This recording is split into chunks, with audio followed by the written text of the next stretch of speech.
Hi, I'm Dr. Dominic McLoughlin, your people management specialist. Do you have a problem with change undermining trust in your workplace? Let's have a look at what we can do about it. So I started off in industrial relations, and I ended up working for a multinational IT company in what most people would call HR proper. One of the interesting things there was that managers could deal well with change and some couldn't. And change was happening every 6 months, which was in essence a way of managing poor performance rather than a needed, kind of change. It was an interesting environment. The sort of common aspect from my perspective sitting in human resources was that the managers who were trusted by their team seemed to have much better kind of outcomes. So the change would go through more successfully. People would be less discombobulated. They'd be less, affected in terms of morale and so on. And those managers also had better business results. And it seemed to me that it came down to the character of the manager or the way they kind of treated people. So I initially undertook a PhD to have a look at that idea of the trust relationship and the importance of that. And this is a rather old article now. It's from Dirks and Ferrin. But there's about 50 years of trust research. But this, I think, is the only meta-analysis that's actually looked at all of the kind of HR management kind of ideas, inputs and outputs, and kind of tried to put it into a model. So this was what I sort of used in thinking about how I might do the PhD.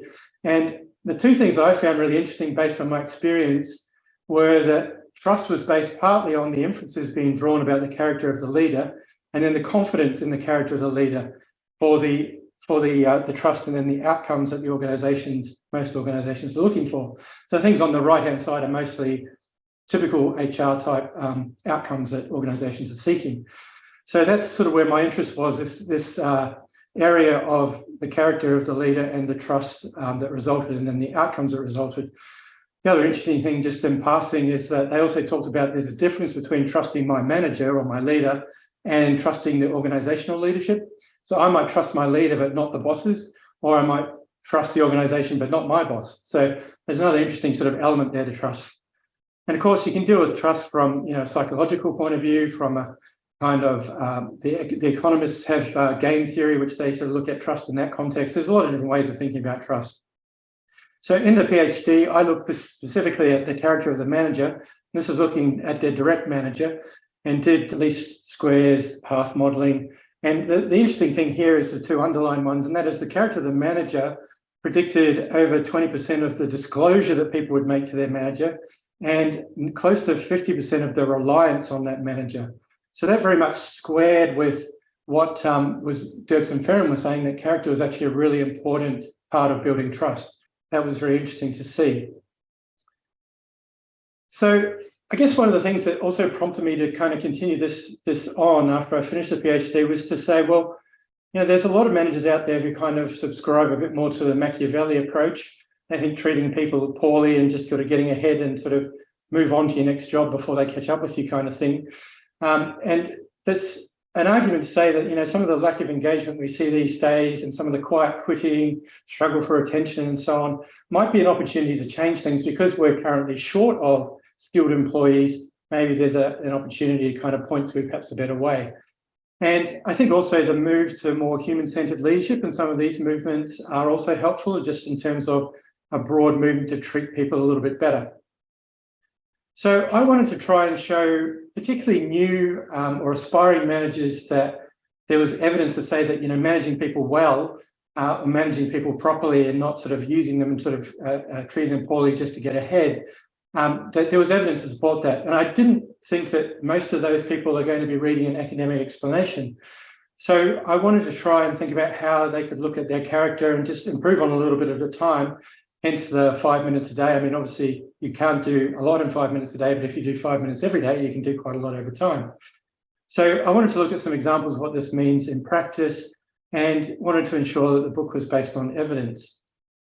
So that brought me to doing a survey, and I got over 1,175 responses from working people across the US. So that was one of the discriminatory things, was they had to be working and therefore have had a manager. The US was 515, UK 298, Canada 72, Australia 154, Philippines 101, and the rest were from others. So basically what I did was I did a simple kind of think of the best manager you ever had and agree or disagree with 6 character statements. and then think of the worst manager you ever had and agree or disagree with the same 6 statements.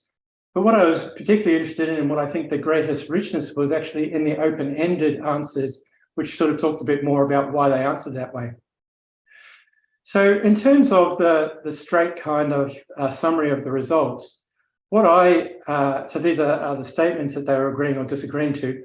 What I wanted to do was just look at the difference between the best managers and the worst managers on each of those statements. So in terms of they honoured their commitments, there was a 75% difference there. They followed words with actions, 75% difference. They were honest, 74%. They overcame difficulties, 66%, and so on. The interesting thing is that this fairly short, brief kind of comparison kind of shows the same idea that we're looking at in terms of character. I should also, I guess, qualify that by saying we're obviously talking about perceived character. So this is how people perceive their manager, not sort of character as measured sort of objectively in some other way. So that was interesting because in essence, the academic research and the PhD underlined the statistical validity of these as adding up to perceptions of character, and then just asking the statements enabled me to point out the difference between those best managers and worst managers across that group of people who responded. So that kind of led to a categorization of the open-ended responses to try and see what it was that people were kind of saying, and then to try and put them into a kind of category to give some sort of model of how that related to trust. And in essence, it came down to these things here. So the mindset that was displayed by the manager, the motivation that was displayed by the manager, the behavior, particularly when you're talking about perceptions, a lot of people are making assumptions based on what they see. So that's an important element of, how do we tell what someone's like? It's partly on what they say, but a lot of it's on what people see. And then the application that the manager sort of brought to the workplace. I hope you found that interesting. Join me in the next video to look at what are the behaviours that affect trust in the workplace.